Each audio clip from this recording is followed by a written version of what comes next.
আশা করি সবাই হচ্ছে ভালো আছো। ছোট একটা ভিডিও, সেটা হচ্ছে যে খতে তোমরা হচ্ছে চিত্র দিবা কিনা। খতে দেখো, মানে প্রথম দিকের গুলো যদি চিত্র দেও, একদিক থেকে আমার কাছে সবসময় মনে হয় ভালো, এবং আমাদের টিচারের কাছে আমি সবসময় শুনছি ভালো। কেন? কারণ হচ্ছে তুমি যখন চিত্র দাও, মানে খতেও দাও, গত তো ঘতে দিবাই, চিত্র দিলে কোনো সমস্যা নাই। টিচারদের ইমপ্রেশনটাই ফার্স্টে হচ্ছে ভালো হয়ে যায়, লাইক ছেলে খতেও দিছে গতেও দিছে।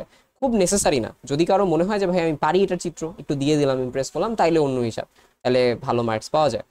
যারা চিত্র দিবা না, কিন্তু ক্ষয়ে মাস্ট যে কাজটা করতে হবে সেটা হচ্ছে যে তুমি ক্ষয়ে মাস্ট পয়েন্ট করবা। মানে পয়েন্ট করবা বলতে পয়েন্টে বা কিওয়ার্ড, ধরো পয়েন্ট নাই, কিওয়ার্ডগুলো যেন হাইলাইটেড থাকে, এটা চেষ্টা করবা। যদি পারো কিছু পয়েন্টে লিখবা যে এই দুইটা জিনিস হচ্ছে পয়েন্টে, ঠিক আছে? নট লাইক প্যারায়, দুইটা প্যারায় গিয়ে পয়েন্টে হচ্ছে লেখা ট্রাই করবা, দেখবা অনেক ভালো হচ্ছে মার্কস পাবা। এতটুকুই হচ্ছে তোমার ক্ষয়ের জন্য ছোট একটা কথা। চিত্র দিতেও পারো, নাও দিতে পারো। প্রথম দিকে দিলে, একটা বা দুইটাই দিলে টিচারদের ইমপ্রেশন ভালো হয়, একটু বেশিই ভালো, লাইক পরের গুলোর জন্য ইম্প্যাক্ট পড়ে। বাট তুমি যদি না দাও, সেক্ষেত্রে খুব বেশি সমস্যা নেই, মার্কস দুইও পাবা যদি ঠিকভাবে এইভাবে লিখতে পারো, সমস্যা নেই কোনো। ঠিক আছে? আল্লাহ হাফেজ।